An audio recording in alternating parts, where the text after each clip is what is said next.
Cliff here with another 3D modeling tip for you on texturing, and this is for the beginner to intermediate level.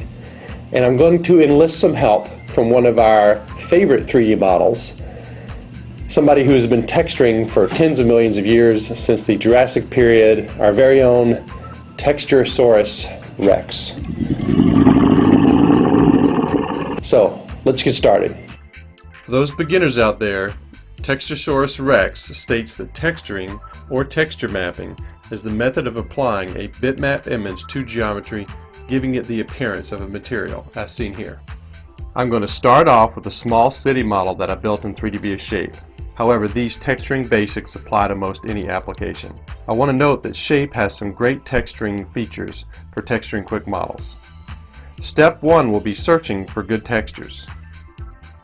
Any image search engine will have a lot of great images, but I suggest you add the word texture in your search string. Another great resource for textures is the 3dvia's own model library. For example, here I search for buildings and review the models to show the textures.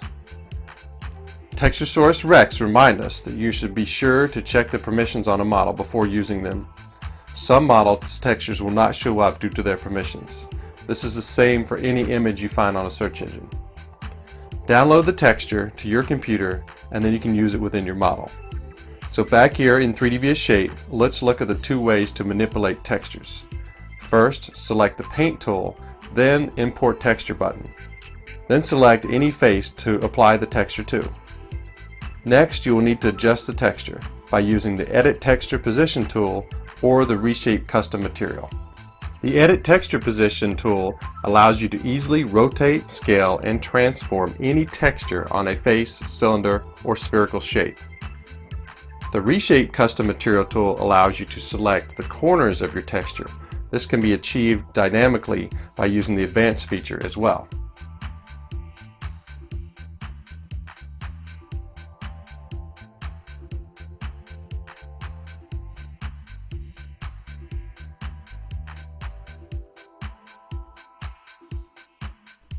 One nice feature in 3D via Shape is the ability to edit the position of a texture on multiple faces at once. Just select the texture in the Paint dialog box and adjust the texture on all objects with that material. It's also a good idea to break faces into smaller sections for texturing purposes. For example, on the street, if we apply a texture, it will cover the entire base. But if we break this into sections, we can easily add the texture by section.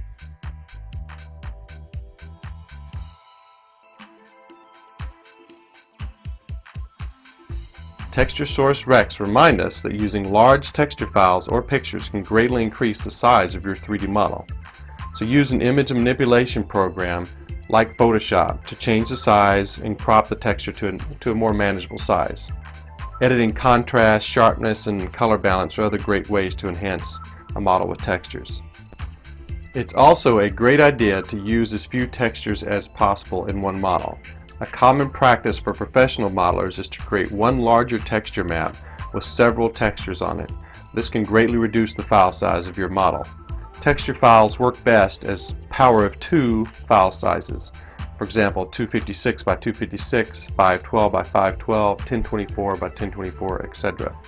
There are more advanced texturing features that I did not cover, such as UV mapping and projection mapping, but that should get you started for texturing basics. Well, that concludes this 3D modeling tip on texturing, but we want to hear from you. If there's other tips that you want to add, please reply to this blog.